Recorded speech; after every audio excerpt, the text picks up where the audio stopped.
Kaixo eta ongi etorriak saio berri batera. Gaur maiatzak 21, asteartea, bi elkarrizketa izango ditugu. Alde batetik, Patxi Urrutia izango dugu gure ohiko kolaboratzailea dena, eta berarekin aktualitatean dauden gaiak landuko ditugu. Eta beste alde batetik, Amaia Arrizabalagarekin egongo gara. Ekainaren 9an, Europar Parlamenturako hauteskundeak dira, eta Amaia Geroa Baiko zerrendaburua dugu eta honen inguruan hitz egitera dator. Baina hauekin hasi baino lehen, goazen betiko edukiarekin.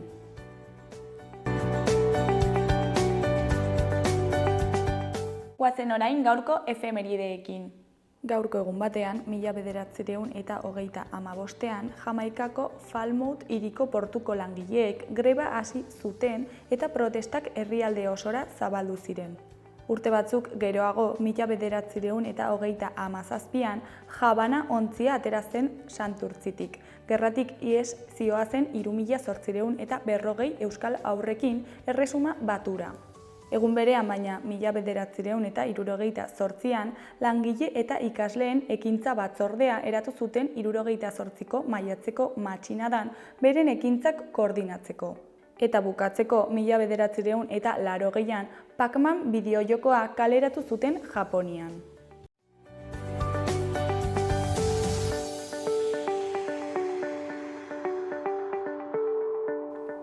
Aste honetarako agenda ikusiko dugu. Asteartean, Gerezi Denbora izeneko eleberriaren aurkezpena egongo da Karrikiri elkartean. Amaia Apaulazak itzuli du Gerezi Denbora eleberria eta Aroa Uharte izango du lagun liburuaren aurkezpenean. Karrikiri elkartean izanen da aurkezpena arratsaldeko 7:30. Asteazkenean Arrosadiako liburutegi publikoan arratsaldeko 6etan ipuin kontalaria euskaraz Maitane Perezekin, hainbat ipuin izenburupean. Ordubetez Maitane Perezek txikienei ipuin berri eta zirraragarriak kontatuko dizkie. Ostegunean, alde batetik, Oko Andre Maria plazan arratsaldeko 8etan Alarma Morearen kontzertua egongo da. Oko Andre Maria plaza izanen da kantu eta hitza Iruñeko udalaren euskarazko musika programaren edizio berriaren egoitza. Sarrera librea izanen da lekuak bete arte. Kontzertuak ostegunetan maiatzaren 16tik ekainaren 20ra izanen dira, 8etan. Euria eginez gero, kontzertuak Deskaltzos kaleko erraldoien txokora eramanen da. Beste alde batetik, San Francisco liburutegi publikoan arratsaldeko 7etan Xabier Zabaltzaren Euskal Herria heterodoxiatik liburuaren aurkezpena egongo da. Euskal Herria heterodoxiatik liburuaren aurkezpena Xabier Zabaltza kazetariaren eskutik. Pablo Jose Aristorena Euskal Herriko Unibertsitateko Historia Garaikideko irakaslearekin batera. Sarrera librea izango da lekua bete arte. Larunbatean, Juslarrotxako Zibiboxean 6:30 7:30 arte, magia eta zirkua. Tiradera bat oroitzapenez betea itzal magoaren eskutik. Gogoan duzu txikitan amatxik trastez beteriko tiradera bat irekitzen zuenean haiekin jostatzeko? Elkarrekin eginen dugu bidaia, irudimenak arkuilaturik txikitan egiten genuen bezala. Berriz ere, aurrak izateko garaia da. Magia gure bizitzara itzultzeko tenorea. Tiradera irekitzeko ordua da.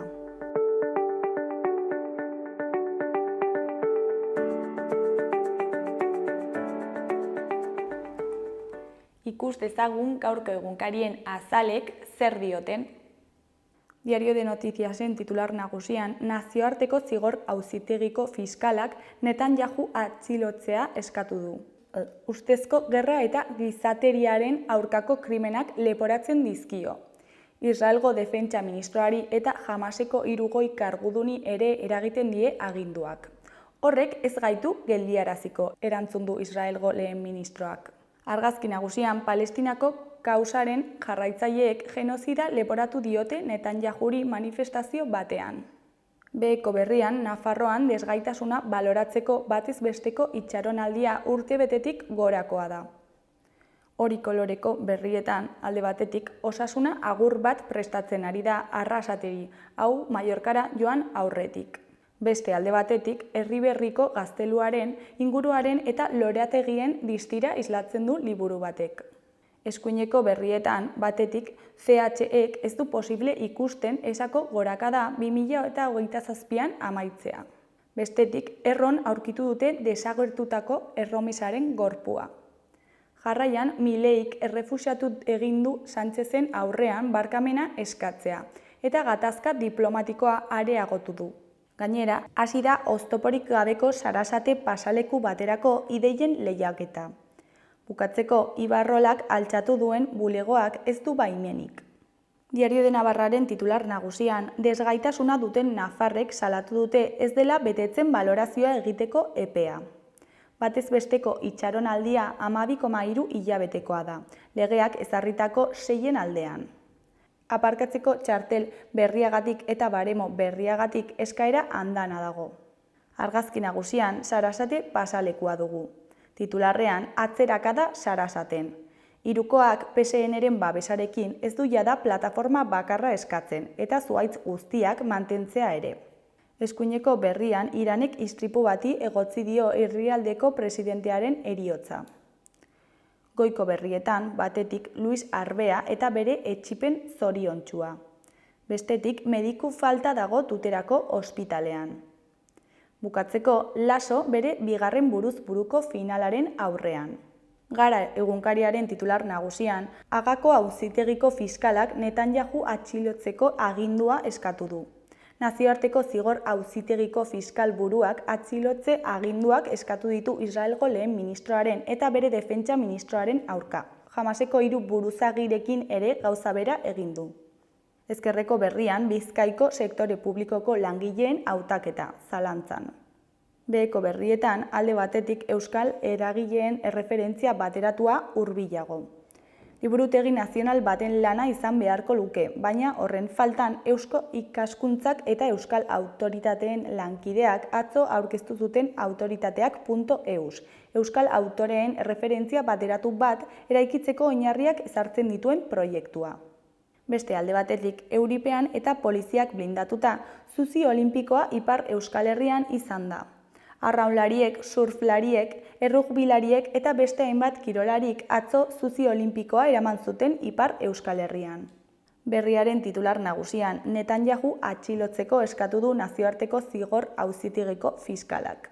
Israelgo lehen ministroaz gain, Karim Khanek auzitegiari galdegin dio Joan Gallant defensa ministroa eta Hamaseko 3 lider ere antzemateko agindu dezan. Khanek Netanyahuri leporatu dio Gazan gizarteriaren aurkako krimenak eta gerra krimenak egitea. Argazki nagusian, erreskate taldeak helikoptero istripuan hildako baten gorpua garraiatzen atzo Irangon Barzakan eskualdean. Titularrean, Iranek baieztu du Raisi presidentea helikoptero istripuan hildela. Goiko berrian, Zerria Euskal Historian, mitoak eta bertuteak. Beheko berrietan, alde batetik, A eredua euskara propio sentitzeko bide bat Nafarroan. Beste alde batetik, makina lapur. Arte plastikoetako sortzaileak kezkatuta daude adimen artifizialarekin, eta uste dute erabilera berandu ari dela arautzen. Jarraian, Estrasburgoko auzitegiak 2016an Iruñean gertatu zen bortxaketa kasu bat ikertuko du. Gainera, Juan Ignacio Bidartek Bilboko Guggenheim Museoko zuzendari izateari utziko dio. Bukatzeko, euskaraz izenak idazteko erak bateratzeko tresna aurkeztu dute, autoritateak.eus izenekoa. Euskal Herria irratiaren titular nagusian, Txil Mafia, Izaro, Gorka Urbizu eta Zetak Sanferminetan kontzertuan. Gazteluko plazako estenatoki nagusian, Txil Mafia, Izaro, Gorka Urbizu, Zetak, Jofe, Roten Amairu edota Eldrogas izango dira. Konpainia plazan nazioarteko doinuek dute hitzordua eta foruen plazan DJak. Eskuineko berrietan, auzolanera egin dute Iruñeko festa eragileek. Auzoz auzoko jai batzorde, talde kultural, konparsa eta eragileetan parte hartzera dei egin dute Iruñeko festagileek. Jaiak ez dira ezerezetik sortzen edo antolatzen. Jai herrikoiak aurrera ateratzeko lanaldia dago atzetik. Eta ezinezkoa litzateke kolektiboan egiten ez badugu, adierazi dute. Beste alde batetik, bombak eta tiroak bosgarrenez bardean. Ariketa militarrak egiten ari dira asteon Bardeako tiro poligonoan. Aire Armadak Bardeako komunitateko webgunean jakinarazi ditu lan horiek. Gaur eta bihar eremu hori itxi eginen dute egun osoz eta ostegun zein ostiralean goizeko 8:00 arratsaldeko 4:30.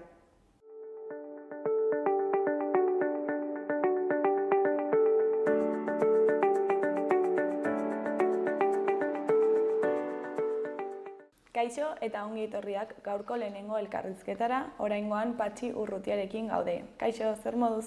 Ongi, zu? Ongi ere. Ederki bada. Bueno, gaur goizean altxatu gara albiste berri batekin, ez? Palestinako, nazioarteko zigor auzitegiaren fiskalak, Netanyahu hori atxilotu nahian nabilela, ez? Bai, uste dugu horren inguruan badaude inbeste berri, normalian dena txarra dire Palestinaren inguruan ditugun informazioak, norabaitero idelako katua eta ratoien arteko borroka baliz bezala, ez? Bato podoretsua, inor respetatzen ez duena, legediaren gainetik sartu egiten duena, eta tarteko, gaur irakurtzen duen, 14.000 ume badaudela hildakoak horre dut. Lehenkoan hartzen genuen bezala, Herodes umeak hil nahi zituenean leku hortan bertan, bertako ume guziak hiltzeko agindua eman zuen, baina 10 gutxi batzuk ziren denak, ez? Horrekoan diren milaka batzuk, eta hori ikaragarria da, zerengatik geroztik, mundua asko aldatu da, eta teorian 2000 urteko esperientziarekin etzen horrelako sarraskirik egin beharko beste mota bateko harremanak loantzeralko genituen, eta gure inguruan ere zabaldu ideia horiek, ez? Hau da, sinetsi deiteken astakeririk handiena ere ez genuen pensatuko horrelakorik gertatzen zela. Eta horra ikusi dugu, nola tribunal berezi horrek deitu dituen deklaratzera, gauz bedago argi ez direla aurkeztuko, zerengatik ez dute respetatzen deus ere, gainera nola ez dago tribunal horren barnean ez du errekonozitzen, errez du, erreindu ez ez. Baina hau ikerarria dena da, gero gizarteak ere ez duela deusik egiten, zerengatik, atxilotu beharko zituzten, baina nola txiki-txikitatik sartu gaituzten, Amerikarra direla hemen demokrata bakarrak, eta hauteskundeak egiten ditutela mundu guztikoak balira bezala, eta hori edenak, bizi garaia en -10 demokraziaren munduan, ez? Horrelakoak onartzen, beti daniko ikesi dugu. Eta ez gara gai horiek hausteko, gaurko gurean kriminalik handiena, estatu kriminalik handiena estatu batua dira. Eta gainera dena daukagu demokrazia eredu bezala, ez? Eta horreiare gara ikusten adibidez, zuzen eta zorrotz, egoera berezi batean, inor baino okerrago direla, lehenik horrelako egoera beraiek landu dute, beraiek eraman dute dagoenekura, eta, karo, ze etorkizunea daukago? Hilketa, hil eta hil. Eta umea badire hobe, eta horte jende guztia desagertarazi. Hau da, beti, eta hori ikusiko du ere, karo, ez da estatu batuak, ez da Israelek ere ez dute tribunaloi errekonozitzen. Hori baztertu dute, eta dute, berei ez daukiola horri inguruan deusarteko, baina ez ezko emango dute eta azalduko dire ez ez daudela, ez? Eta erosiko dituzte 3-4 herrialde txiki batzuk, errateko ez direla 2 bakarrik, 10 direla 2 izeteko ordez, ez? Eta horrelako gauzak ari dire gure muturrean gertatzen. Eta ez da, moitu egiten da jendea, ari da jendea moitzen, baina kezka sortzeko moduko egoera honek ez du behar zuen bezala lantzen gure espiritua, gure mentalitatea eta gure jakinduria, ez? Horrek gaude galduta zerengate, referentzia izan zitekena edo gezurra ingainan botatzen ari baitire eta gezurra sinestarazte gaituztelako, ez? Ez da gizarra egin behar dugu, baina beharko dugu segitu mugitzen, mobilizazioak daukagun tresna bakarra mobilizazioak dire, eta hor beharko genuke buru belarri sartu, eta ez bakarrik egin direnak asko zera gehiago egin beharko zirela, eta gainera argi edukiz hemen prejuiziorik gabe egiten duenak salatu behar da egiten duena. Edonor bada ere, Eta ez errespetatu Amerikarrek horiek demokratak ez da inoiz izan ote ziren edo eztabaida hortan sartu gabe.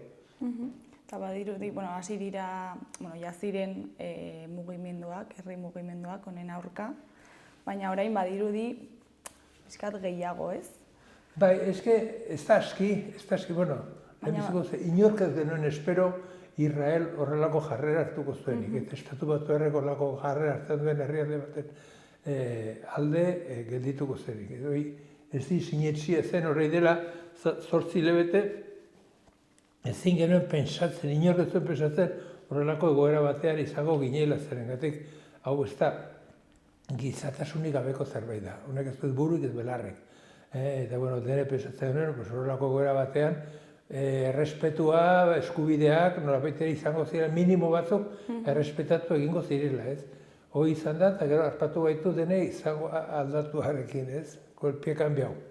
Eta ez genuen uste horako, baina, gero pixkanaka, eta gero eta gehiago, atzo gure etxean hor gaunden 3 eta horri uni buruz ere ez, eta el Tribunal Penal Internacional hau egin du, eta zenbaitzuk behar den, igual da edo zen gauzerratia, zergatik postaziola, baina nola postaziola?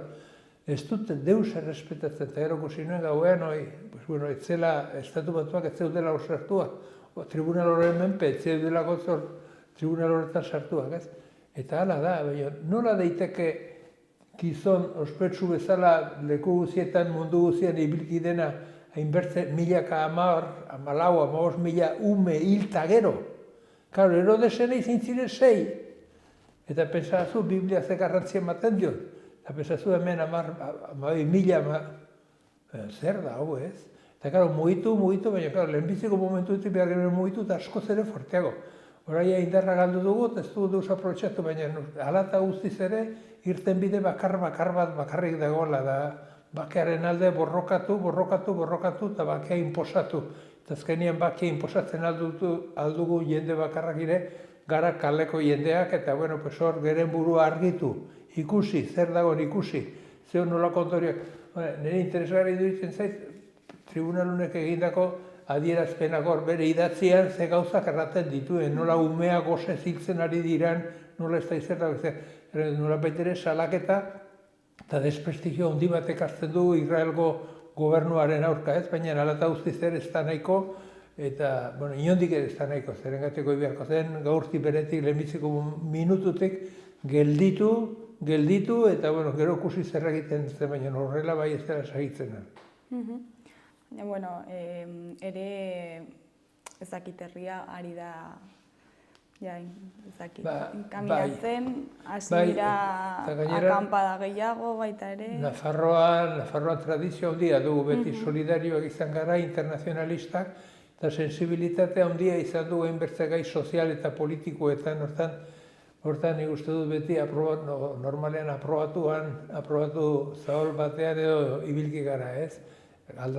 Mobilizazio handiak izan dira, hori beran ikusi dugu, aste honetan gauz egin zen manifan baka horren urte mugazela eta gero larun batean egin zen, eta hor gauz atxoko 12 ordu bateraino, uste dut jende kopuru ederra eta gainera izan zen gauz berri eta berezi bat.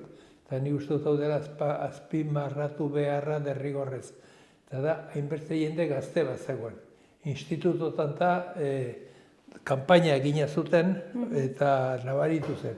Eta baita, igual izan goinenan 500-600 persona gau hortan, eta belakin eta ondoko egunean 4.000 persona manifa larun batean, nik uste dut oso importantea dela, pesatu Madrilen eta Barcelonan, proportzioi mantenduz, kalerako deialdia egingo baliz, zenbat milioi beharko ziren aipatu, kontu ateratzeko orduan, zer nolako mobide izan zen, ez?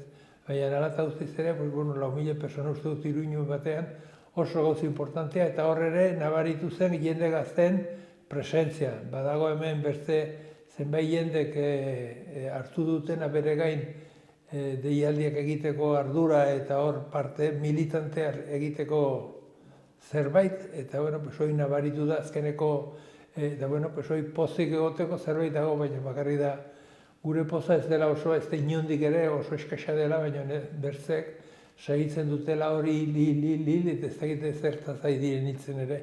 Bueno, azken finean buru behar dute noizpeit ere, pixket argitu beharko dute erteko, baina zertarako nahi dugu lur bat desagertua bada, deusteko balio ez badu dena xeatu bada, eta dunek ez du etorkizuni, baina, bueno, fanatismoak hoi dute. Ez dire buruz aritzen, baiziken eta pasio ergel batetaz, txulokeriaz, eta dena eskor, dena gaizki, eta inolako irten biderik eskaini gabe gizarteari. Eta ekainaren 9an Europar Parlamenturako hauteskundeak izango ditugu, eta honen inguruan, osagai Palestinaren inguruan, uste duzu eragina izango duela? Palestinakoan, ez dut uste. Bueno, izango du bertze giseko zerbait, bai. Nik uste dute hauteskunde hauek, hemen denak dardarka daudela, ez dakitelako zer demonio pasa daiteken hauteskunde... Esaten dute ultraeskuinaren azkundea izango dela. Alde batetik oso parte hartze txikia izanen dela, susmoa dute jendek ez dagoela giro horren inguruan, eta horrekin oso movida gutxi izango dela, ez? Eta bertzaldetik berriz eskuinaren gorakada ikaragarria. Baina hemen badugu problema bat. Eta da, eskuin muturrari ez digule aurreik egiten. Gure gizarte duten ez da planteatzen inondik ere aurre egitea fascismo puro den horri.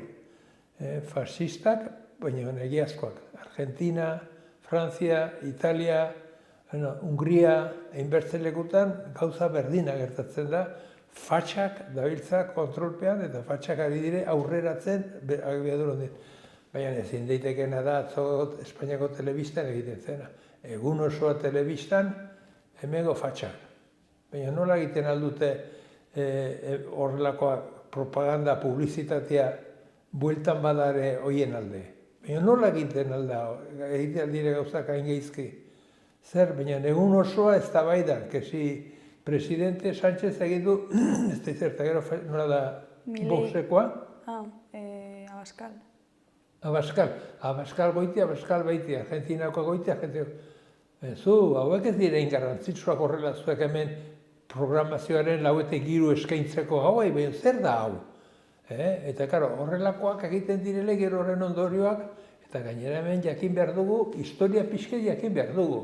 Horrelako egoera batetik hasi ziren 36, 34an, 32an, bai Alemania eta bai Italian, eta gero izan ziren Mussolini eta Hitler. Eta giro berdin zuan, horrelako, eta, klaro, dena gerta daiteke, porque gainera horrei, askatasunaren izenean nahi dire horrelako proposamenak eta planteamenduak egiten. Batek bere zakurrak erten diona, gero hiera ematen duela praktikara, bere zakur hilak. Zakurra hila eta horrek aurkuak ematen omen diozka berari zer egin behar duen. Eta, ikusten ari gara, astopituk dela, burutik gana dagola, eta gainera, kristina arrisko izan daitekela.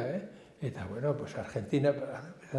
Argentina bidelarekin izan zituen sarraski keragarriak, orai dela 30 urte, 40 urte, ez da hain aspaldi, eta guk ezagutu dugu, baina kristoine represio izan zenan, baina animalekoa gainera. Eta horrelako jendeak egin zuten. Eta zer nahi dut hori berriz errepikatu egoera berbera, gauz berberak ikusi. Hau ez da posible. Zenbat ez zituzten torturatute hil, hori dela 30 urte. Eta hori nahi dute errepikatu, horrelako jende nahi dute errepikatu, ez badire espabilatzen, ez badute bere esku hartzen hemen etorkizuna, eta kontrolatzen zer egiten den, eta gehien bat askatasunak errespetatzen eta askatasunak defendatzen, jai daukago, baina gehien bat, sufrimentu pila bat ere, gure ondotik etorriko diren jendeentzat. Eta, Kongora bidaiatzen, han estatu kolpea izan da, ez? Lehenkoan komentatu genuen, nola zegoen, diru asko eta denek nahi, denek ez, lau konpainiek nahi. Eta, horrai dire, beti batzuk kendu, bertziapatu, eta, jendia miserable bezala bizitzen. Ez dakit irakurrizionen hori dela hilabete terri o bilabete edo 3, agertu zen, garan zazpikan, agertu zen argazki bat non irakusten zuen nola ari ziren mehatze batean lanean. Ikeragarri ikusteko, argazki bat fuertea, Eta nola zen? zer nola dena zulo handi bat, metalak eta hori atratzeko, baina jendea bat bertzien gainean, osea, eta Crispin lekutxa, oso leku iskasean denak, bueno, impactante, ez. Zer errari da pasten? Pues ari da pasten, beraien aberastasun handia orai, gehien bat estrategikoki baduela bertze balio erantzi bat. Eta, gara, zer pasten da, pues, dene nahi dutela, denek ez, laukatu gai direla hor borrokan, jende gehiena daukate goseak, dagoete hiltzeko arriskoan, zergatik ez dituzte sartzen direleik, mehatzetara sartzen direleik eta ez dute babesten sartua dagoena, baizik eta erortzen bada lurra, antxe gelditzen dire barnean eta kitxo, ez? Gaude, ez lehenengo munduan, hau da, oraindik menostien, lehenengo munduan non gauden, ez? Interesatzen zaiena da koltan ateratzea eta beste... Horrelako lekutan, pues bakizu, ezer errespetatzen, eta hor da biltza, harriak atratzen, bueno, lan ikeragarria, bizitzak ez dut balio, eta leku aberatsena eta leku pobrearena, begira ezazu. Lehenkoan irakurtzen nuen badago liburu bat orai Atra berria, holandar batek idatzia, eta, bueno, pues hori buruen, independentzia, 60an, pasaden mendeko 60an, hor izan zen, independentzia lortu zuten hainbeste herrialde, kontatu genuen, nola Leopoldo Belgikako erregea besoak eta zangoa mozten zieten bere herrialdean, Kongo belgan egoten ziren jendei zerbait arraro, beraien bizitzen edo beraien sakeletan ikusten bazuten, ez? Pues moztu hankata, bueno, pues hori ez duzu errepikatuko. Horrelako astakeriek egin direk, gainera jangoikoaren fediaren izenean, eta hemen lehenguan errangin nuen eta orai ere, Eliza ez da inongo inorendako eredu. Izan da, bertze bezalako edo berzenaz izan da gehien bat lapurren babeslea. Hoi izan du bere oinarrizko egin beharra. Eta pues hor izan dugu eta hor ikusi dugu zer ari garen ikusten, zer ari garen ikusten. Eta bueno, pues hori herrialde aberatsena eta herrialde miserablena. Hemen hasi zen Patricio Lumumba izan zen independentziako lider ikeragarri bat, Patricio Lumumba 3 ziren, Txombe, Lumumba eta... zait etorriko orai. Horra astotzat eta zeukatena berriki arte, bueno. Elkarren artean hil ziren, zerengatik konpainiak eta hortarako Europarra badute esku handia hangoak erosteko eta erotzeko eta mozkortzeko, eta gero. Gertatu zen elkar hil zuten, eta geroztik Europar konpainiak, Europar eta Amerikar konpainiak kontrolatzen dute dena.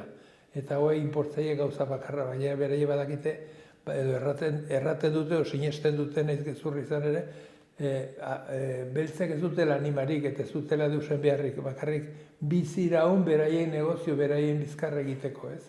Hoi da beraie dagoaten kezka bakarra eta hortan gaude eta hortan ari gara. Eta hau gainditzen ez baditugu, baina bi ezazu kapitalistak eta imperialistak eta bilatzen duguna nolakoa diren, behar dute dena nahi dute beraientzako, dena beraie kontrolatu, dena beraien onerako. Eta gainerako guzia, bueno, pues bazterrian utzi eta, bueno, hil behar badire hil. Oraintxe bertan ikusten nuen gaurko egunkarian, hemendik mundu zibilizatute jendeak, emigranteak hartute, basamortuaren erdian uzten dituztela bertan hiltzeko eta, bueno, pues hor desagertzeko eta jakitxo. Hora ez dut ez da gastorik egiten lurperatzen ere, basamortuan utzi eta iziak nola mugitzen duen area, estaliko ditu ibilki diren jendeak. Hau da, pensa ezina, baina gertatzen diren gauza dire, eta bueno, pues 4.000 gane larun bateko 4.000 ez askoz ere gehiago beharko ditugu juntzatu guk ere mundu unten pixkat aldatzeko. Eta bidezazun nolakoa dire, gaia Patricio Lumumba hori izan zen lider ezkertiarra. Eta, bueno, pues horrekin egin zutena da, gorputza egin zuten desagertarazi. Desagertarazi, eta bakarrik ardetu zen azazkala. Behaz baten azazkala norbaitek bere lagun izandako batek, erantzuna, bueno, yo quiero guardar esto, nik hau gordetu nahi dut, eta beste gainerakoa dena aziduekin eta desagertu egin zuten, ez zutelako horren, ez zuten lurperatzena, zergatik lurroi sakratua izango zen Kongolaren dako, eta gainera zen persona bat osoa. Eta, bueno, pues hori pastu zen Patrizio Lumumbarekin horrelako neurriak hartu zituzten. Eta hoi, ez zuten Afrikarrek egin, hoi Europarrak egin zuten, eta gainera hoi behatzoi gordetu zuena behetako ere Europarra zen. Baina hemen hala da, diruak manejatzen du, diruak kontrolatzen du, kapitalismo hoi de, kapitalismo horretarako da, horrelako sistema babesten du, eta, bueno, pues, guk ezin dugu behertzen lekutara begiratu, baiziken eta beharko dugu egon buru belarri guztiz aztertzen zer den gure mundu hau nola, eta honek zenolako gauza beharko zituen egin, eta zenolako kontrola beharko zuen gauzei buruz. Eta zer egin dezakegu honen... Nola? Zer egin dezakegu honen aurka? Mugitu eta mugitu bizazu atzo gauean, Iluna harrean izan genuen momentu zoragarri bat, zergatik bat zegoen liburu baten aurkezpena, zaude. Ez dut hemen izanen, apuntzatu nonbait izanen dut, zergatik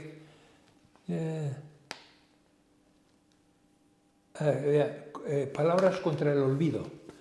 Hauza, 3 preso, lehengoko frankismoaren denborako 3 preso liburu bat idatzi dute, beraien bizipenei eta horren inguruan, eta zuek zuten aurkezpena. Eta, bueno, horiek ere, horri buruz beraien liburuan egiten duten azterketa eta irakurketa, hori dena horra argitu zuten.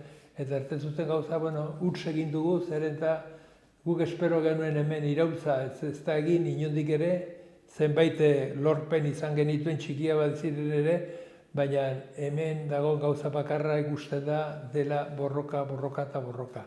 Eta gure aurrerapen guztiak etorriko direla, hortik etorriko direla.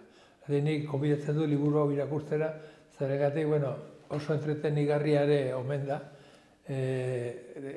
Lagunak nituen, eta ditut 3 horiek atzo aurkeztu, liburu aurkeztu zuten 3 horiek, baina beraiek erten zuten, kusiz, nola amnistia izan zenean hori dela 40 urte. Zen olako indarra zegoen, zen olako harrerak egin ziren herritan, kotxe deskapotableetan, herriz herri, txalotzen, ospatzen, askatasuna ospatzen, gaurko egunean, preso bat kartzelatik atera eta txalo bat egiten baduzu, zu ere prozesatu ezaraia. Zein den diferentzia erten zuten bere, diferentzia zen, batean herriak inposatutako, irabazitako askatasuna zen amnistiaren alde ziren eta mobilizatzen ziren jendeak eta gaurko egunean, mobilizazio ez nahiko, gehiago errango nuke eskas, eta horrengatik ausartzen dire horrelako neurriak eta horrelako zigorrak planteatzen buruberari eta bizazore ere. Nola dabiltzan amnistiarekin eta orduen etzegoen horrelako egoerarik, orduen berze modu batera hitz egiten zen, eta berze modu batera jolasten genuen, eta horregatik hor dugu ejemploa zer egin daiteke, badakigu gaurko egunean haizeak ez daudela gure elde, baina hor gaude, eta hor segitu behar dugu, eta hor atxiki behar dugu. Ez badugu atxikitzen, asko zero okerrago izango da gure etorkizuna, eta gainera gure umeak eta hori merezi dute. Eta horregatik buru belarri aurrera mobilizatu eta mobilizatu. Eta zergatik uste duzu jendea ez dela hainbeste ateratzen kalera? Nik uste dut badela gauzbet, frankismoaren ondotik gauzbet badagoela ordua ez zegoen movida guztia gure tarteko edo gure inguruko pensatzen genuituen zenbaitzuk, ez ziren hemengoak horiek ere Afrikar liderroien bezala ere lausosetan erosi zituzten, eta, horren truke horiek ere galdu genituen, eta aldatu ziren, lekuz aldatu ziren. Eta, hori ikusi dugu leku guztietan eta historia guztian ere nola jendeak aldatzen du. Bizazu, gaurko egunean, ministro batek, uzten du kargua edo kentzen dute kargutik, eta ze pasten da.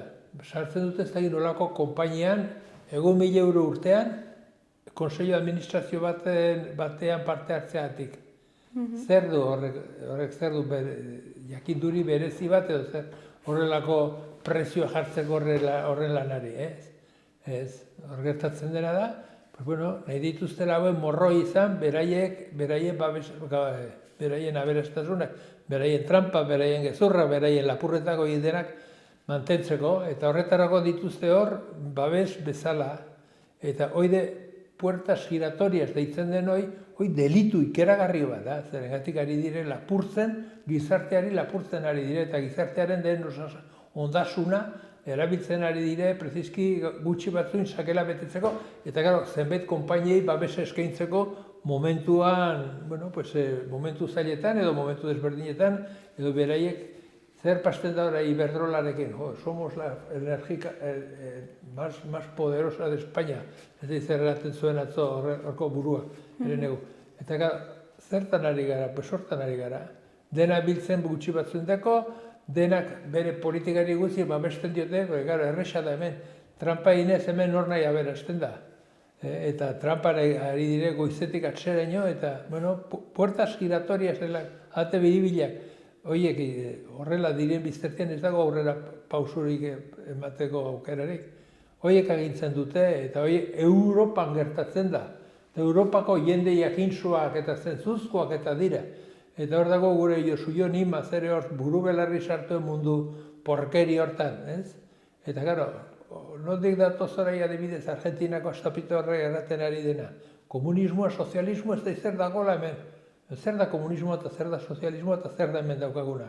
Gutxienez, jakin gauzak aipatzen, gauzak definitzen eta gauzak gero salatzen. Bizazu, gu dena den borrokatu eginen dugu, bakarrik hasten gara berandu segi. Zertaz borrokatuko dugu, ez dugulako zizien bertzerren mediorik hauen badua zaintzinerat. Inork ez zuen pensatzen ere Argentinarra ibiliko zela Estatu Espainiarrean atzo ibili zen moduan telebista guztia berarentzako kristoin publizitatea egiten fatxen alde, eta hori dena hori izango zer, eta egin, zer egin behar dugu hori gainditu, hori gainetik pastu. Eta hor, buru belarri sartu, atera, ideiak aurrera, atera, beharrezko guztiak, bertze modu betera, eta gehien bat mobilizatu, eta gainera mobilizatu egin beharko dugu, hauek kenduko digute guri jateko ere, eta horregatik gure jatekoa defendatu behar dugu gauz guztien gainetik.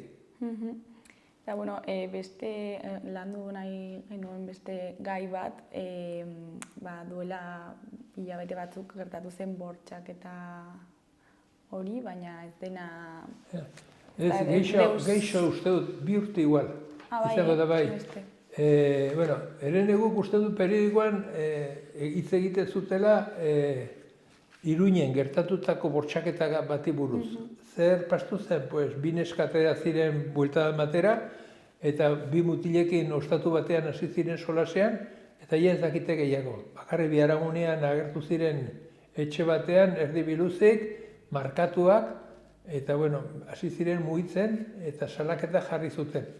Salaketa jartzean eta ondoko tramite guztietan harritu gelditu ziren polizia zenolako jarrera zeukan beraiekin eta, hor kusi dute denetek eta gehien bat eta larriena dena da, dokumentazioa desagertu eginda epaitegitik, gordetu da, tramiteak ez dire egin, ez dago inolako tramiterik eginik, eta hori utzi dute, ahazten, ez? Eta, ja nola baitere, nola tramitik ez da izen, eta beraien lekukotasunare etzegoen hor, denak desagertarazi egin ez zituztelakot, ja, etzegoen deus egiterik, baina, neskauek eran dute, azken ideia bezala, Estrasburgora eraman dute gaia, Estrasburgok ikusi duelekoi, baina takeri hoi, zer egin du, salaketa ireki berriz, eta horren inguruan informazioa ematen zen. Hemen berria... Eta horregatik enteratu gara, Horregatik enteratu garela beste. Bai, eta, garan orai dela 3 egun, osak ez da, gai betere, bi horri heldu ziren, intxustak idatzitako artikulo luze batean. Eta, ze pasten da hemen? Pasten da, betiko fatxak, betiko beraiek ez dutela legerik, beraiek egiten duten nahi dutena eta kitxo, beraiek dire legeak, ez? Hau de fascismoa. Eta hau Estatu Espainiarean desagertu ez den fascismoa. Eta zenbait eremutan agertzen da hau zein, pues fascistak biziraun duten eremu horietan ere. Eta, karo, erteizu, joder, pues zertarrako mugitu, pues sikiera hauek salaketak egin dute.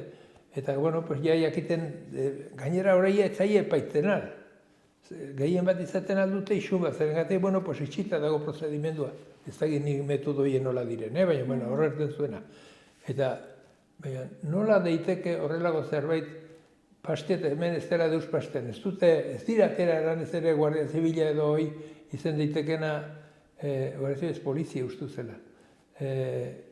Zertako ez dira etorria salatzera eta eskatzera argitalpenak edo ezpalime dute epaiketetan salatzena salatzaka publikoan, iritzi publikoaren aurrean.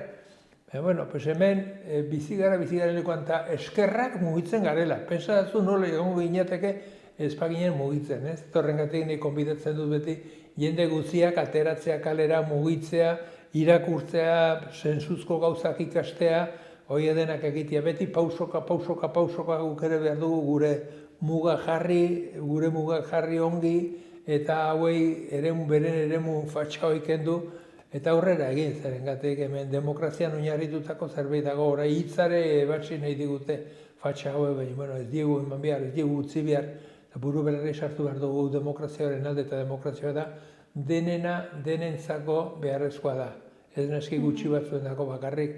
Eta, bueno, pues hemen ere aukera badugu ja burroka hortan azteko, espero dut oraindik hau publiko eginen, publiko zabalduko dela, feministak eta oraindik ez dire agertu, baina, bueno, agertuko direla, claro, gainera hemen badugu orai, inbertzen mobidoren ondoan, porque, claro, neskauek ere badute balorea, salaketa bat jartzeko eta Estrasburgora joan eta ez da gauz erresa, diru asko behar da, eta gero mugitu eta horrelakoetan ere sufritzen zuten bere momentuan eta horren inguruan ere ari direla egoitite behiti, oraindik ere gehiago sufritzeko aukera badute.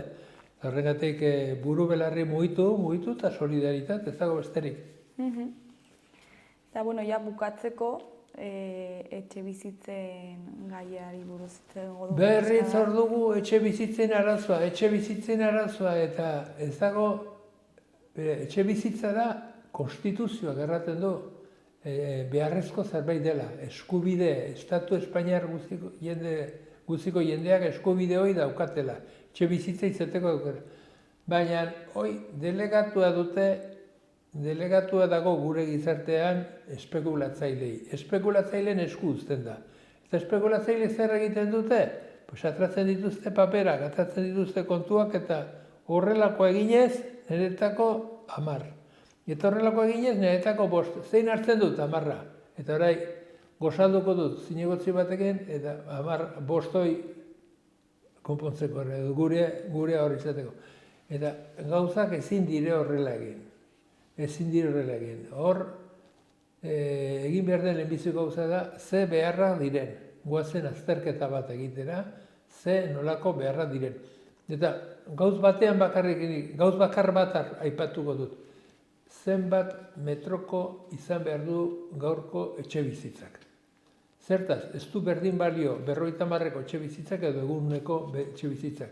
Eta zu bakarrik bizi bazara, seguraski nahiagoko duzu 50koa egunekoa baino. Zergatik mantentzeko gastuak ero murritzagoa dira. Eta erostekoan, nite kuento, claro, asko ere murritzagoa. Eta hoi egin beharko zen lehenik ikusi zertarako. Zergatik badaude hainbertze 1000 etxe bizitza 80 metrokoa, zergatik hemen da hoi 80 metro da. Eta zer bat badaude hoi edutenak, eta zenbat persona bat. Bueno, nik ez dut ezten inoriren nahi beretu 80 metro eta 80 edo egun 10 edo eduki. Baina azterketa bat egin, eskaintza hoi egin, badagoelakot posibilitatea, askoz ere merkeago gasto gutxirekin, jendea biziko zen hobeki izango zuen egunerokorakora diru gehiago, eta askoz ere hobetu izango zen, baina prozedimendua da hemen ere kritikatu nahi dudana. Zertaz da hau horrela egiten, jendearen babesarekin azterketa sakon bat egiten, eta ikusiz ikusi zer zen beharrezkoa, baina ez naski gasto superfluak edo beharrezkoak ez direnak erabili etxe bizitzari buruz egiteko konstruktoreak nahi dutelako gero eta gehiago konstruitu, gero eta gehiago eraiki. Luxuzko atikoak hor sotoret kairun, superguai. Bai, karo, eta ez da izen bat metro, ez da izen... Baina gutxi batzu dira, jende haunitzen kezka da ordaintzea. Eta gero, ez da berdin ordaintzea 80 metroko etxe bizitza bat edo 50-rekoa, presioen erdian duzu. Eta gazteak normalean ez dire oraindik diru sobera. Pues claro, pesazu zumaten bat duzu aukera hoi, zer nolakoak. Ez que, ni erosi nuela pisua eta bizi nintzen lekuan 50-rekoa, 60-ekoa izan zen. Bazeuden hor zenbait 50-rekoak, desagertu ziren endabizikoak. A toda pastilla. Zertaz? Claro, prezio asko zeren merkeau zen, eta zu lehenengo pisu hor erosten hasten zarenean, pues pesazu zer, badituzu inbertze gauz kezka, eta gauza paindu nahi, behar edo nahi.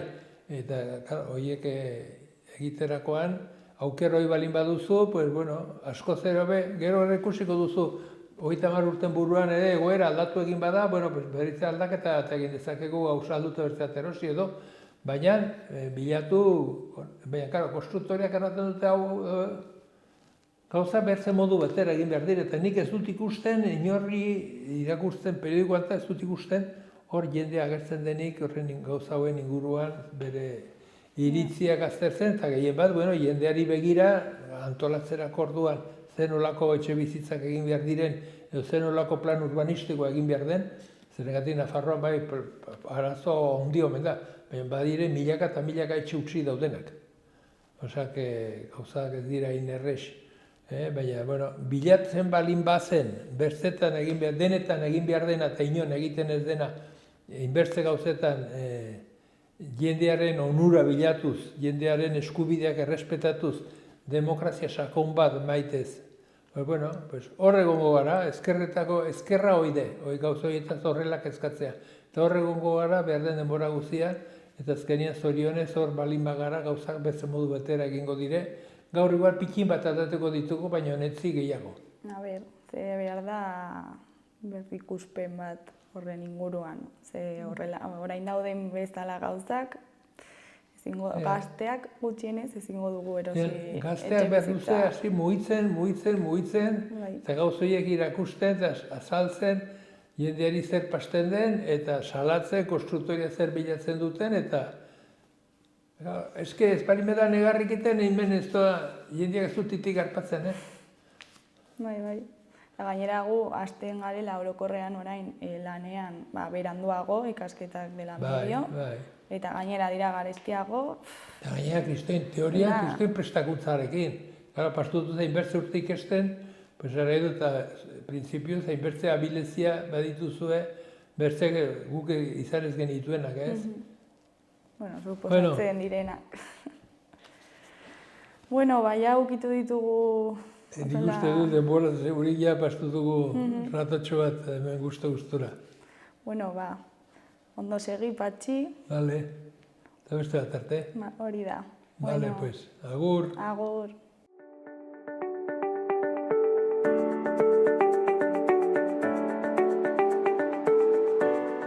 Gaurko eta biharko eguraldia ikusiko dugu. Gaur, asteartea eguerditik aurrera giroa ezegonkortuz joango da. Goizean, kostaldean, bota dezakeen zaparrada solteren bat kenduta, gainerako lekuetan ateri egongo da. Bere lainoa, desegin ostean, hodeitza zertxobait zulatu daiteke. Eguerditik aurrera, ordea, hodeguneak trinkotuz joango dira eta zaparradak bota ditzake, batez ere Araban eta bertan baliteke lekuren batean trumoi ekaitzak jo eta zaparrada mardulen bat botatzea. Mendebal, ipar-mendebaldeko haizea ibiliko da eta temperatura maksimoak 15-18 gradu artekoak izango dira. Bihar, asteazkena, berdintsu jarraituko du aroak. Arratsaldean, giroa ezegonkortu eta zaparradak bota ditzake. Goizean, aldiz, orokorrean ateri egongo da eta hodeitza zertxobait zulatu daiteke. Eguerditik aurrera, aldiz, hodeiguneak trinkotu eta ugarituz joango dira. Eta zaparradak bota ditzake eta zenbait lekuetan mardulak izango dira. Haizeak ipar ukitua hartuko du eta arratsaldean biziago ibiliko da. Temperaturan ez da gorabeherik espero eta aurreko eguneko balioak errepikatuko dira.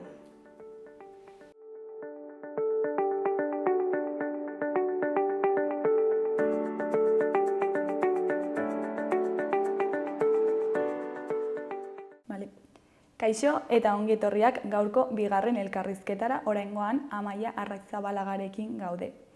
Dakigunez, ekainaren 9an Europar Parlamenturako hauteskundeak izango dira, eta Geroa Baiko hautagaia daukagu gaur. Kaixo, zer moduz? Egunon, oso ondo, hementxe gaude zuekin, plazer handia eztabaida honetara etortzea. Berdin, zuri hemen, zuri harrera ematea. Eskerrik asko. Eta, bueno, ez dakienarentzat nor da Amaia Arrizabalaga? Bueno, Amaia Arrizabalaga ni izatez Lazkaon, Gipuzkoan jaioa naiz. Eta 9 urtekin nire familia Nafarroara, Tuterara, hain zuzen ere, etorri ginen bizitzera aitaren lanagatik. Orduan, bueno, nire gazte urteak eta Nafarroan igaro ditut. Gero ikasketak egitera kanpora atera nintzen. Ingelesez eta frantsesko zinpeko itzultzailea eta interpretea naiz ni. Hori da egin dudan daukadan formakuntza eta egin ditudan ikastaroak. Lan egin alor eta sektore desberdinetan aritu naiz lanen.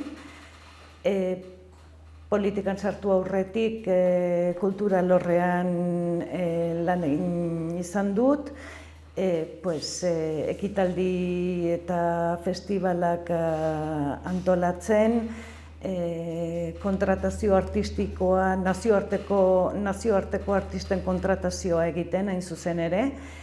Eta, 2003an Andaluzian nengoen bizitzen garai hartan, orduan sentitu nuen, etxaldera berriro itzultzeko nahia sentitu nuen, eta etorri eta, Nafarroako parlamentuan lanen hasteko aukera izan nuen. Garai hartan 2003an esan behar da Nafarroan oso giro eta momentu berezia bizitzen ari zen, sensibilitate desberdineko alderdiak Nafarroa bai koalizioaren alde egin zuten apostua, EAJ-PNV, Eusko Alkartasuna, Aralar eta Batzarre alderdiei buruz ari naiz, hain zuzen ere. Eta Uxue Barkos kongresura diputatua bezala atera zen. Orduan esaten dudan bezala oso momentu berezia eta ilusioz betea bizitzen zen momentu hartan Nafarroan eta nolabait momentu hori Nafarroa bai koalizioaren sormen eta eraketaren momentu hori izan zen niri politikan sartuarazi egin zidana. Eta nola pasa zara Nafarroako parlamentuan lan egitetik, orain Europar parlamentura aurkeztera edo? Momentu arrestik nolabait Nafarroa bai koalizioarekin leheno eta Geroa bai koalizioarekin gero lotuta jarraitu dut nire profesional ibilbidean. Aukera izan dut urte hauetan bai Nafarroako parlamentuan bai Nafarroako gobernuan ere lan egiteko, erresponsabilitateko postu instituzionaletan aritu naiz. Garapen ekonomikorako departamentuan adibidez 8 urtez lan egin dut, idazkari kontseilariaren kabinetearen idazkari eta kabinete buru bezala gero, parlamentuan berriz 2003-tik 2015 arte 12 urtez lan egin nun, eta ibilbide honek nolabait oro har 20 urteko eskarmentua eman dit politikan, eta esperientzia honek nolabait eman dit gaitasuna eta ezagutzea nola administrazioaren funtzionamenduaren inguruko ezagutzea eman dit, eta baita ere Nafarroako gizartearen beharrak zeintzuk diren jakiteko gaitasuna ere, eta gizartearen beharren aurrean bizio eta irizpide propioa izateko gaitasuna eman dit esperientzia eta eskarmentu honek. Eta, azkenean aurten Europar hauteskundeen aurrean nolabait EAJ eta Geroa bai koalizioan barneko prozesuaren ondorioz hemen nago. Geroa bairen Europar hauteskundeetako zerrendaburu bezala. Eta aipatu zuen bezala, Geroa bai ez da alderdia utxutxean aurkezten, baizik eta CEUS izeneko koalizio baten bidez, edo azaldu dezakezu horren inguruan? Hori da, bai. Europar hauteskundeak, esan behar da, distrito elektoral bat bakarra dagoela, eta distrito elektoral honek estatuko herrialde osoa hartzen du. Horrek circunscripción única deitzen den faktore honek autonomiko alderdi politikoei nolabait behartzen gaitu beste alderdi batzuekin aliantzak edo koalizioak sortzea eragiten gaitu, ze Europako Parlamentuan ordezkaritza lortzeko tamaina handiagoa behar dugu izan bozka gehiago jasotzeko, ze bozka asko dira behar direnak Europan ordezkaritza lortzeko. Modu batean,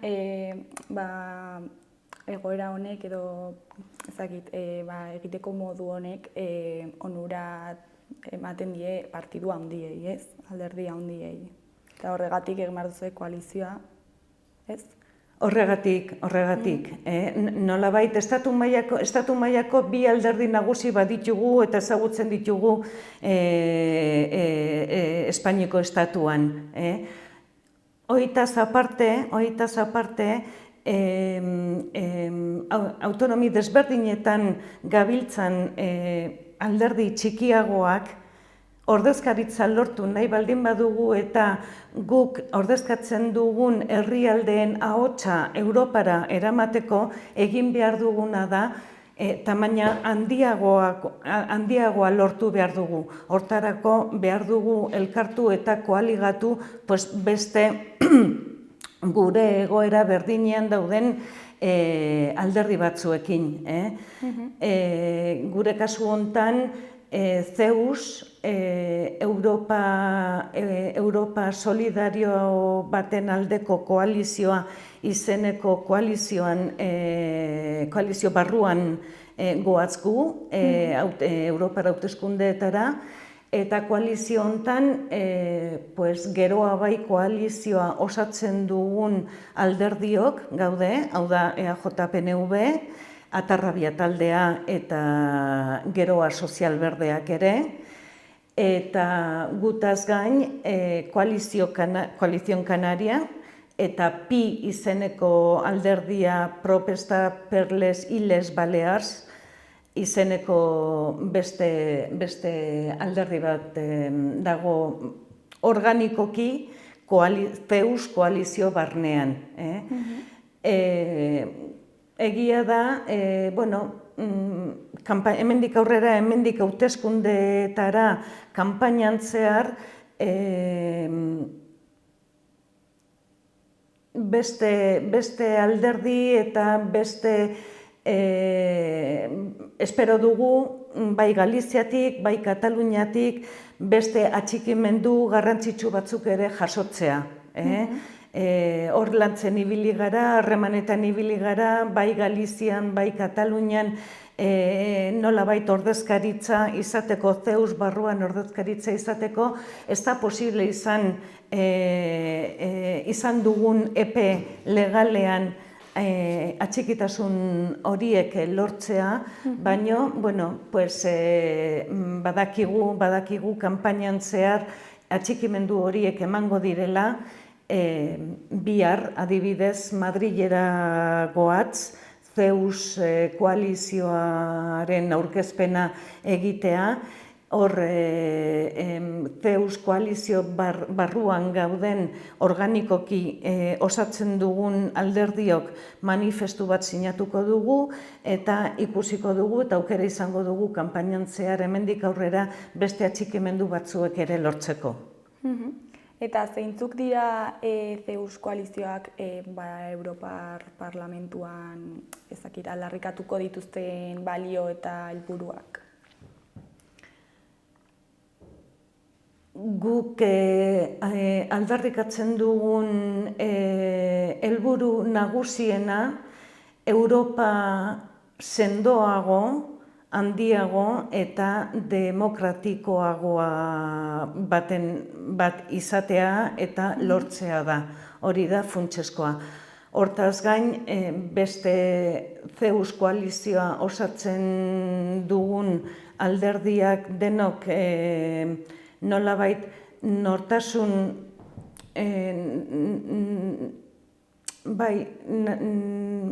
nazional nortasun identitate batzuk ordezkatzen ditugu, Europa mailara eraman nahi ditugunak, identitate hauen ahotsa nahi dugu izan Europan. Horregatik, Nafarroaren kasuan aukera importantea eta oportunitate bat da, ze ikusi dugu nola UPN aurkezten ez den Europar hauteskundeetara, pentsatzen dugu guk hemen gaude demokrazi sendoagoaren alde lan egiteko eta Nafarroaren ahotsa Europara eramateko. Hori alde batetik. Bestetik, Europa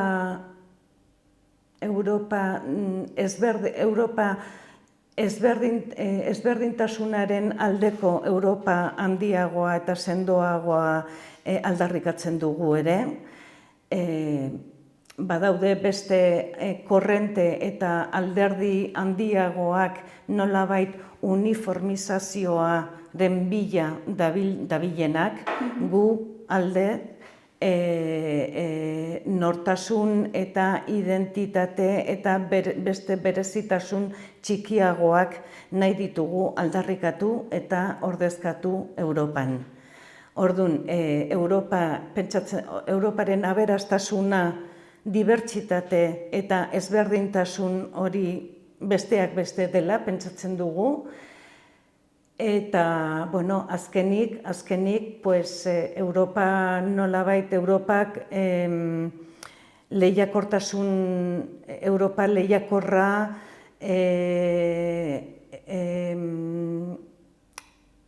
berritzailea eta ekonomian sendo dabilenaren alde egingo dugu lan guk ere. Eta zeintzuk dira Europar Parlamentuan egun ikusten dituzuen erronka espezifikoak? Pues erronka asko eta handiak ditugu gainera momentu hontan Europan.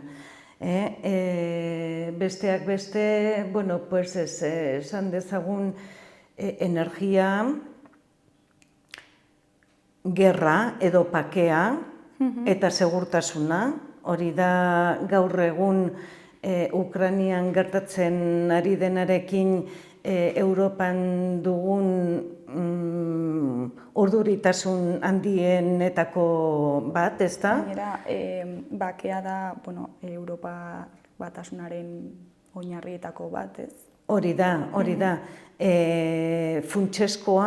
Funtsezkoa iruditzen zaigu momentu hontan Europaren sormenaren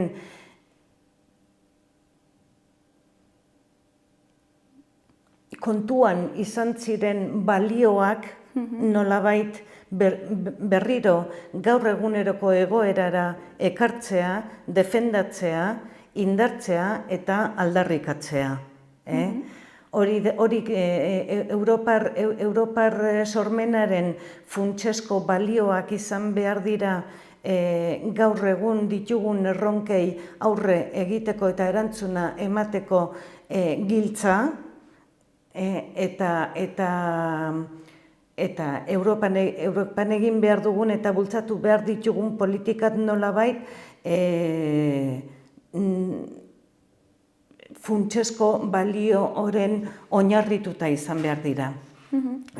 Orduan esaten genuen bakea, gerra, dikotomia hau da gaur egun Europan daukagun erronka garrantzitsuenetako bat. Horren inguruan, nola ez, segurtasuna. Argi izan behar dugu, landu behar dugu, elkarlanean eta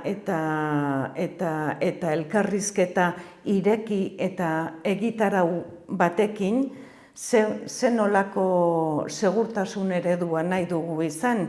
Eta alorre guztietan ari naiz, bai segurtasun militar alorrean, bai segurtasun digitala. Ikusten ari gara nola gertatzen ari diren Europako estatu guztietan ari gara digital atake hauek jasatzen. Parlamentuan izan dugu bat duela hilabete batzuek. Orduan horrire erantzuna emateko gai izan behar gea. Zenolako inteligentziaren inguruko segurtasuna eredua nahi dugu izan.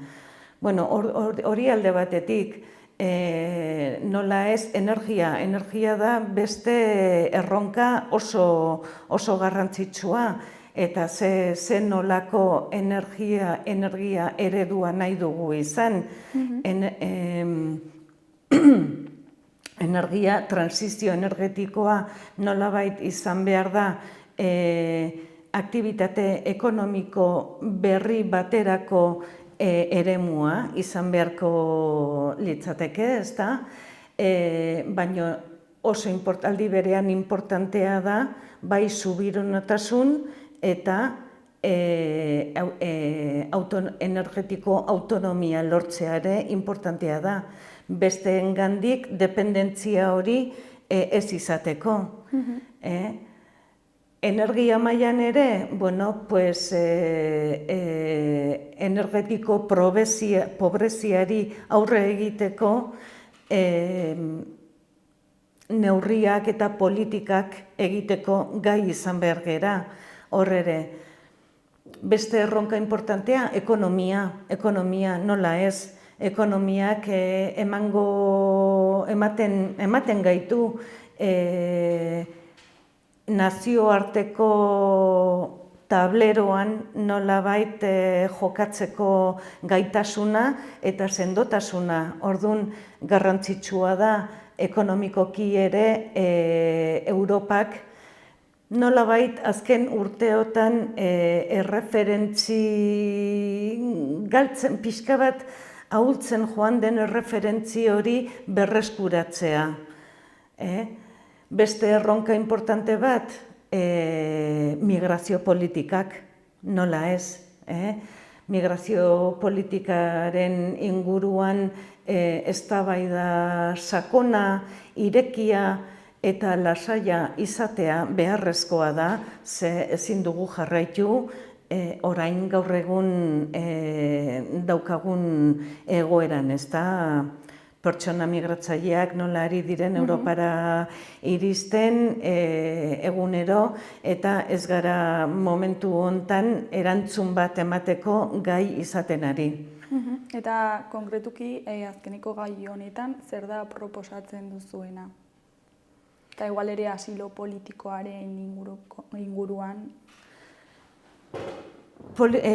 Migrazio politikak erregulatu behar ditugu. Erregulatu behar ditugu.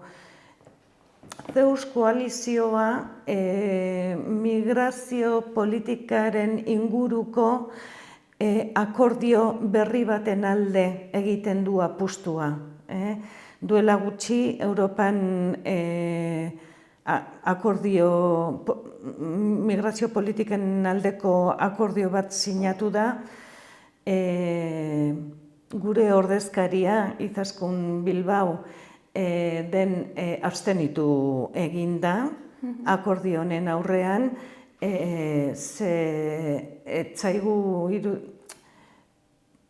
pertsona migratzaileak jasatzen duten harrera eta tratamenduarekin ados ez gaudelako. Migrazio politika pentsatzen dugu humanistagoak izan behar direla.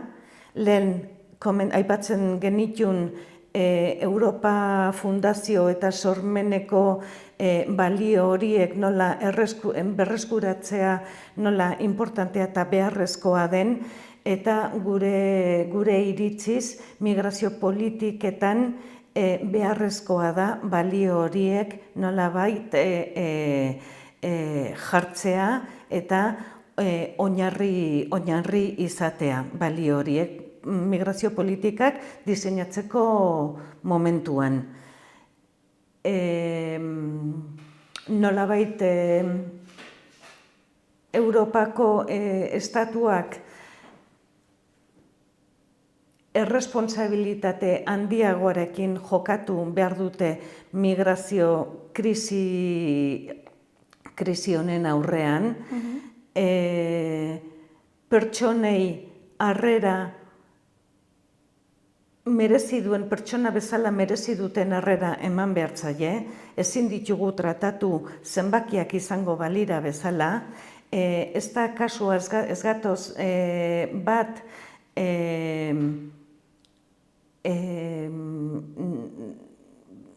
migrazio politikan pertsonei nolabait prezio jartzearekin ez gatoz bat. Beste moduko migrazio politika baten alde gaudegu eta beste moduko neurriak eta ekimenak proposatu behar ditugu. Asilo politikaren inguruan, ziurtatu behar da Europa osoan, estatu guztietan asilo politika berdinak jasatzen direla eta martxan jartzen direla eta betetzen direla.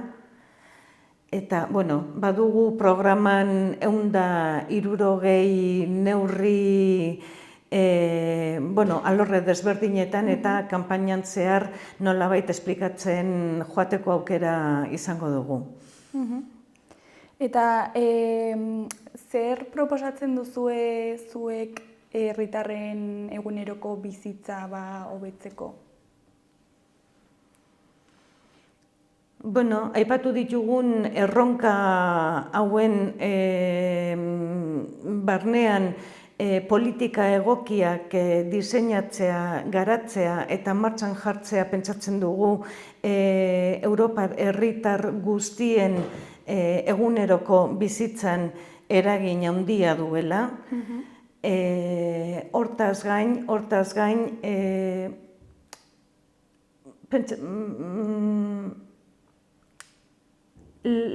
legegiltza,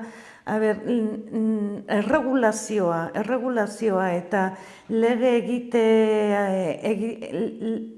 egitearen prozesua Europan oso luzea eta astuna dela iruditzen zaigu. Horren aurrean, nolabait prozesuaren simplifikazioaren alde lan egingo dugu, nolabait Europa mailan diseinatzen eta onartzen diren neurriak eta politikak herritarrengan azkarrago eta efizienteago ahalik eta lehen iritsi dadin. Eta Nafarroaren kasuan nola irudikatu behar dituzue parlamentuan eskualde konkretu honen interesak edo? Parlamentuan Nafarroako interesak zuzenean eraman eta defendatzeko lehenik eta behin ordezkaritza lortzea behar dugu.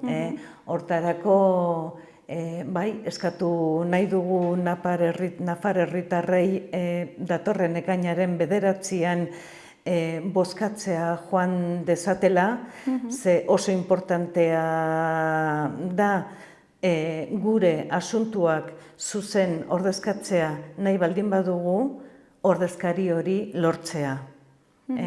Hori alde batetik. Bestalde, esan behar dugu, Uxue Barkos lehendakaritzarekin 2015ean gobernutik momentu hartan bultzatu genuen Nafarroako gobernuaren delegazioaren ofizina iriki zen Bruselan, gobernuak Bruselan, Europan, ahots propioarekin egotea interesgarria eta garrantzitsua bezala hartzen zuelako. Arrestik, Nafarroako gobernuan herritar harreman departamentutik kanpo harremanetako zuzendaritza nagusitik, hain zuzen ere, Ana Oio kontseilariaren departamentutik oso lan garrantzitsua eta importantea egiten ari dira Nafarroaren ahotsa eta politikak bizibilizatzeko, Europan bizibilizatzeko. Hortaz gain, zuzendaritza nagusia zerbitzu harrera eta informazio zerbitzua eskaintzen du Europan zehar dauden nafar guztiei eta nolabait ventanilla unika deitzen den organismoa edo instrumentua da Europan Napar herritarrek Europarekiko dauzkaten asuntuaren inguruan aritzeko. Orduan, guk Geroa Baik eta Zeus koalizioak momentu hontan herriaren Europa baten alde gaude, herri eta identitate txiki, non herrialde eta identitate txikiagoak ordezkaritza eta hots propioa izan dezaketen, eta kontestu honetan hildo honetatik Europa de las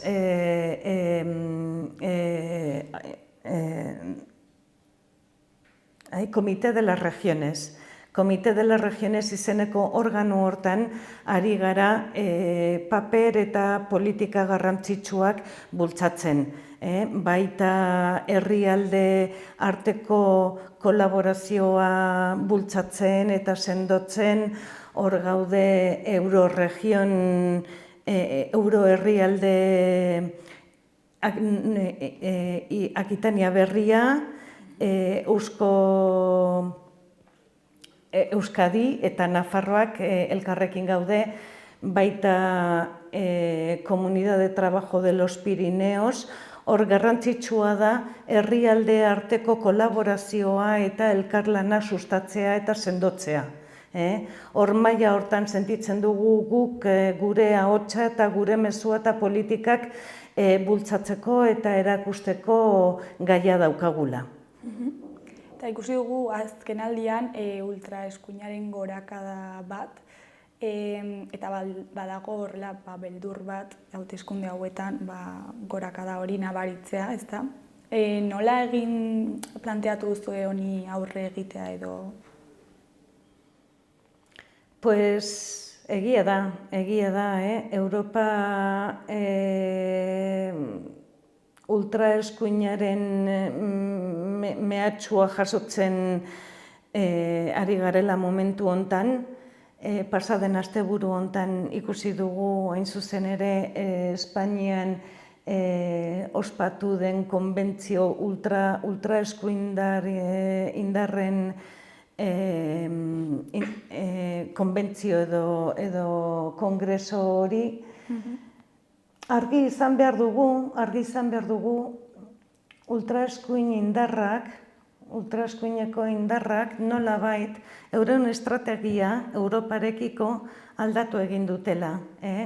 Duela urte batzuk ez zuten pentsatzen Europan egotea hain garrantzitsua zenik, eta duela urte batzuk euren eztabaida Europa barrun egotea edo ez egotea zen. Ejemplo gisa daukagu Brexitekin gertatu dena. Brexita nolabait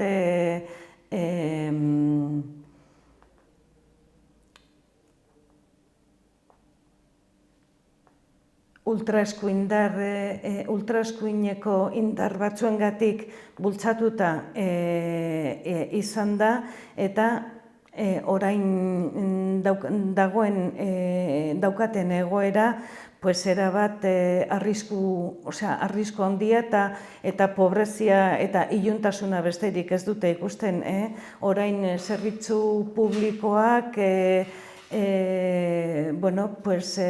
kalitate eta unibertsaltasuna galdu dute, privatizazioako bidean daude.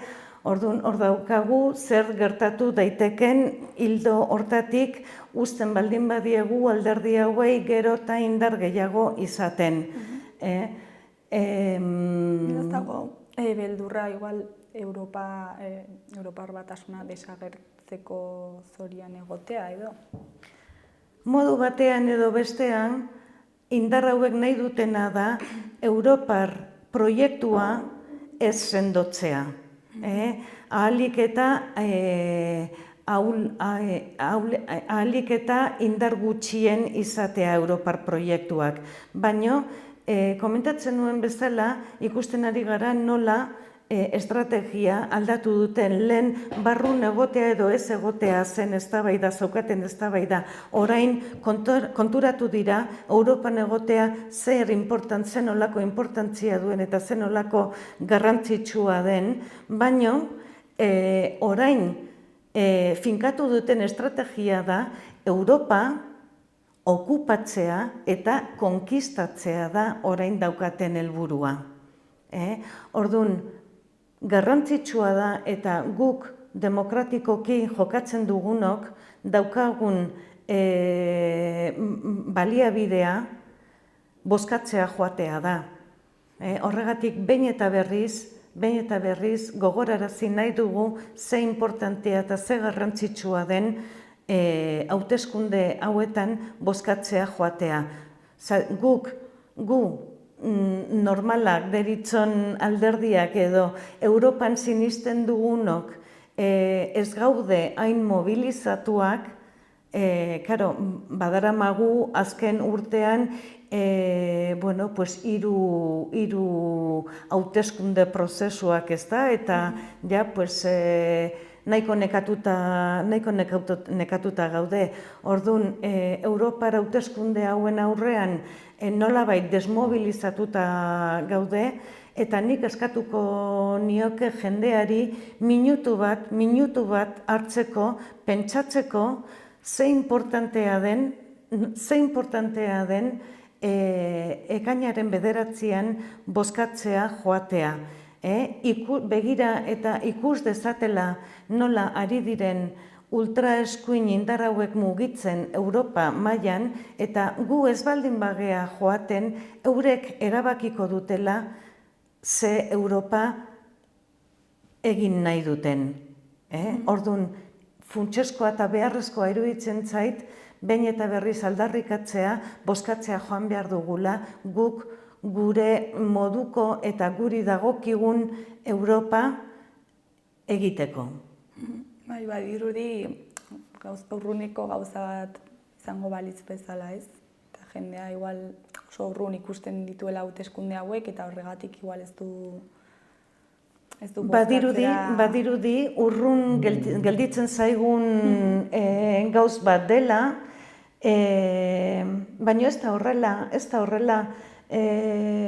Bruselas gure etxea da. Bruselas gure etxea da. Gaur egun, Europako Parlamentuan, Bruselen eta Estrasburgon erabakitzen da gure eguneroko bizitzan eragin zuzena duten 80% baino politika gehiago. Nekazaritza alorrean, industria alorrean, migrazio politika eta errefuxiatuen alorrean, gure bizitzako arlo guztiak ja Europan erabakitzen dira. Ez dezagun pentsa, garrantzitsuenak gure foru hauteskundeak edo estatu mailako hauteskundeak direla. Ez, Europa mailan oro har baldintzaten diguten politikak Bruselan erabakitzen dira. Bruselatik behin erabakiak hartuta, hortik behera joaten du. Behera joaten du Bruselatuk estatu desberdinetara jeisten dira politika horiek, eta estatuetatik herrialde edo autonomiko gobernuetara jeisten dira lege eta regulazio eta normalizazio hori guztia. Orduan, pentsatu dezatela gure eguneroko bizitzako 80% baino gehiago Europan hartzen diren erabakiarekin lotuta diren gauzak direla. Eta, ja bukatzen joango gara, ez dakit zerbait gehiago komentatu nahi duzun, zerbait ahaztu zaigun komentatzea. Ez dut aukera utziko, desaprobetxatuko, berriro aldarrikatzeko eta animatzeko jendea ekainaren 9an dauzkagun hauteskundeetara bozkatzera joateko. Amaia, mila esker gurekin hitz egitera etortzeagatik. Eta, jende animatzen den hauteskundeetan parte hartzera.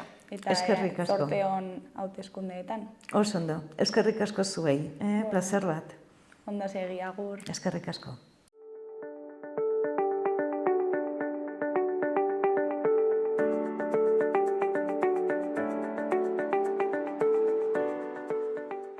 Gaurko hau izan da dena, bihar itzuliko gara eduki eta elkarrizketa berriekin. Ondo segi, agur.